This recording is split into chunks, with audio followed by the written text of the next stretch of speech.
नमस्ते सम्पूर्णमा। आज जुन संस्थागत विकास तथा सुधार कार्ययोजनामा म मेरो पोखरा महानगरपालिकाको म घर नक्सा तथा अभिलेखीकरण शाखामा कार्यरत रहेकोले उहाँको त्यही संस्थाको चाहिँ प्रस्तुति दिँदैछु। म महेन्द्र पौडेल। मेरो प्रस्तुतिको विषयकरणहरू चाहिँ 8वटा क्षेत्रमा रहेर टपिकहरुमा रहेर छ। मेरो कार्यालय पोखरा महानगरपालिका नेपालकै पहिलो ठुलो महानगरपालिका हो, तपाईहरुलाई थाहै छ। र यसको क्षेत्रफल 464.24 वर्ग मिटर रहेको छ भने जनसङ्ख्या 5,13,504 रहेको छ। र यसमा चाहिँ 33वटा वडा कार्यालयहरू छन् भने महाशाखा 9वटा, शाखाहरू 44वटा र सचिवालय 3टा, के अरे प्रहरी बल एउटा र कर्मचारीको दरबन्दी चाहिँ 1191 रहेको छ। र घर नक्सा चाहिँ तपाईको चाहिँ पोखरा उपनगरपालिका हुँदाखेरि 2050-51 मा चाहिँ त्यतिखेर नक्सा स्वीकृत गरिन्थ्यो। त्यस पछाडि चाहिँ नक्सा सम्पन्न प्रमाणपत्र दिने चलन आएको थियो। पोखरा महानगरको 58-59 मा आएको थियो। त्यतिखेर चाहिँ हाम्रो नगर विकास निर्माणले चाहिँ नक्सा स्वीकृति दिने परिपाटी थियो है।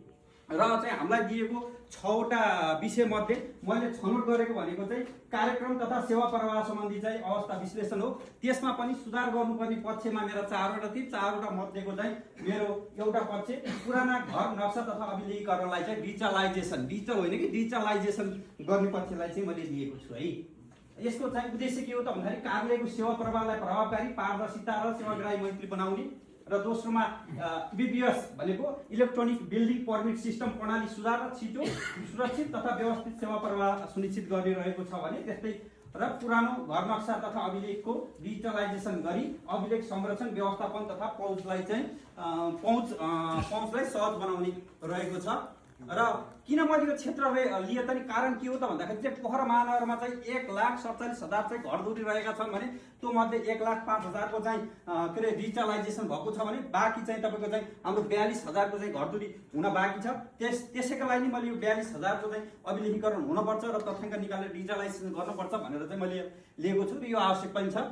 र यसको समस्याहरू के थियो त भन्दाखेरि घर नक्सा चाहिँ के हो, कागजी अभिलेख हुँदाखेरि पुराना चेतिएका, अस्पष्ट हुने, आगो लागि भएर पनि अलिअलि नष्ट भएकाहरू छन् हैन। अनि हराउने, अपूर्ण हुने किसिमकाहरू छन्। खोज्दाखेरि फेरि समय लाग्ने, एउटा मान्छेलाई 1 दिनै लाग्ने खालको हुन सक्छ। त्यो भएको कारणले के त अनि हाम्रो चाहिँ के भयो त फाइलिङ चाहिँ व्यवस्थित रूपमा चाहिँ नभएको, अभाव भएको त्यो भएर यसका समस्या यो भएको कारण मैले यो क्षेत्र लिएको। र मेरो कार्ययोजना चाहिँ कसरी गर्छु भन्दाखेरि चाहिँ मैले घर नक्सा तथा अभिलेखीकरण डिजिटलाइजेसन गर्नका लागि मैले सुरुमा चाहिँ घर नक्सा अभिलेखीकरण सङ्कलन र वर्गीकरण गर्नु पर्यो।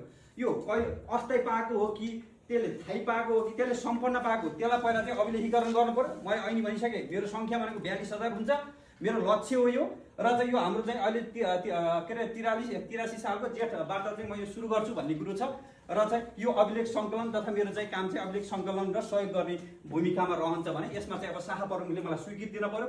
त्यस पछाडि चाहिँ अन्य मेरा साथी कार्यालयमा रहेका कर्मचारीहरूले पनि मलाई सहयोग गर्न पर्यो। र यसको चाहिँ आवश्यक स्रोत साधन भनेको चाहिँ पुराना नक्सा, कागजात र श्रम पनि चाहियो। कहिलेकाहीँ ओटी काम गरेको 9 बजीदेखि 5 बजीसम्म काम गर्दा भने बढी काम गर्न सकिन्छ, त्यसको लागि चाहियो भन्ने कुरो। यो गरिसके पछाडि यही घर नक्सा डिजिटलाइजेसन गर्नलाई के न स्क्यानिङ र यसलाई डिजिटल गरेर रूपान्तरणमा लानु पर्यो नि त। सङ्कलन मात्र गरेर भयो। यही चाहिँ के भयो त जतिवटा हामीले चाहिँ अभिलेखको चाहिँ सङ्कलन गरिदियो त्यतिलाई डिजिटलाइजेसन गर्न पर्यो भन्ने कुराहरू छ। यो पनि के त जेठ 15 गतेबाट सुरु गर्छु भने पहिला सङ्कलन गरिसकेपछि जेठ 15बाट सुरु गर्छु भन्ने कुरा नै छ। त्यस्तै गरेर यसमा अलिकति आइटीको चाहिँ भूमिका रहन्छ भनेर मैले चाहिँ अर्को सहयोगको रूपमा राखेको छु भने यसमा कम्प्युटर स्क्यानिङहरू चाहिँ चाहिन्छ भनेर राखेको छु। त्यस पछाडि यो सबै दुईटा भइसके पछाडिको आउने भनेको सफ्टवेयर विकास र प्रयोग गर्न पनि जान्नु पर्यो कि। हामी के छ त भन्दाखेरि सफ्टवेयर हुन्छ, प्रयोग गरिन्न, यतिकै थन्किराखेको हुन्छ। त्यो भएर यसलाई पनि के गर्नु छैन भने विकास गर्नतिर लानु। विकास गर्न भनेको परामर्श सेवा खरिद गरेर आइटीलाई दिन पर्यो, होइन भने प्रयोग गर्न पर्यो। यसलाई सहजीकरण गरेर चाहिँ काम गर्नु पर्यो है। अनि के छ भन्दाखेरि चाहिँ कर्मचारी, अनि अर्को चौथोमा के छ भने कर्मचारीलाई चाहिँ सफ्टवेयर तथा डिजिटल प्रणाली सम्बन्धी चाहिँ तालिम दिन पर्यो, क्षमता विकास गराइदिन पर्यो।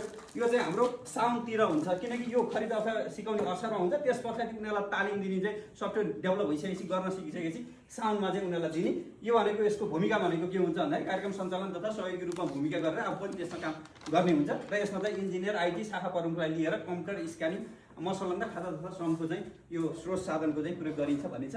यसका चुनौतीहरू पनि छन्। 4वटा चुनौतीहरू मैले मुख्य रूपमा लिएको छु। चुनौतीहरू प्राप्त बजेट तथा उपकरणको अभाव हुनु, दक्ष आइटी जनशक्ति कमी हुनु, कर्मचारी डिजिटलाइजेसनको अभाव हुनु, डाटा सुरक्षा र गोपनीयता कायम राख्न पनि अलिकति चुनौती हुँदैन, ठुला मात्राका डाटा स्क्यान तथा व्यवस्थापन गर्नु पनि जवाब छ। त्यस्तै गरेर यसको समाधान के छ त भन्दाखेरि पर्याप्त बजेट विनियोजन गर्ने र कर्मचारीलाई आइटी तथा डिजिटल प्रणालीका लागि तालिम दिने र डाटा सेक्युरिटी पोलिसी पनि लागू गर्ने पनि भन्ने छ। ल हस् त मैले दिएको कार्यक्रम यति नै हो।